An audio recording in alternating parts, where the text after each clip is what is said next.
श्री कृष्ण भोजन करने बैठे थे। रुक्मणी ने 56 भोग की थाली सजा दी थी और श्री कृष्ण को भोजन करा रही थी। रुक्मणी जी ने कहा, आप बहुत व्यस्त रहते हैं, हमेशा अपने भक्तों के लिए दौड़ते दौड़ते रहते हैं। कभी किसी का कुछ काम आ जाता है तो आप दौड़ जाते हैं। आज बैठे हैं तो आराम से भोजन करें, हमने सारी व्यवस्थाएं कर दी हैं।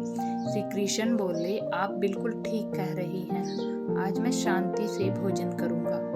भगवान रोटी खाने के लिए हाथ मुंह के पास लाए ही थे कि उन्हें कुछ ध्यान आया। वे रुक गए और रोटी का टुकड़ा फिर से थाली में रख दिया और खड़े हो गए। उन्होंने रुक्मणी से कहा, मैं अभी आता हूँ। रुक्मणी ने कहा, अब आप खाना छोड़कर कहाँ जा रहे हैं? श्री कृष्ण बोले, मेरा एक भक्त है, बहुत डूब कर मेरी भक्ति करता है, मुघड़ जैसा रहता है तो लोग उसे पागल कहते हैं। कभी कोई उसे मार देता है, लेकिन आज तो अति हो गई, लोग उसे पत्थर मार रहे हैं। वह मेरा ही नाम ले रहा है तो मुझे उसकी मदद के लिए जाना पड़ेगा। श्री कृष्ण 2 कदम आगे बढ़े ही थे और रुक गए। वे फिर से रुक्मणी जी के पास आ गए। रुक्मणी जी ने पूछा, आप तो लौट आए, क्या हुआ?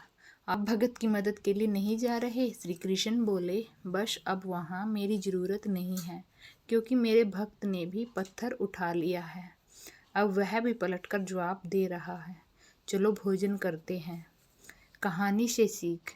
इस कथा का संदेश ये है कि जब हम भगवान पर पूरा भरोसा करते हैं तो भगवान की जिम्मेदारी हो जाती है कि उन्हें हमारी रक्षा करे। लेकिन जब हम खुद को श्रेष्ठ मानकर अहंकारवश काम करने लगते हैं तो भगवान मदद नहीं करते हैं।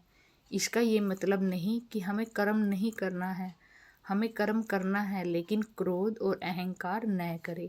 जो कुछ हमें मिला है उसे भगवान की कृपा माने, खुद पर घमंड न करें।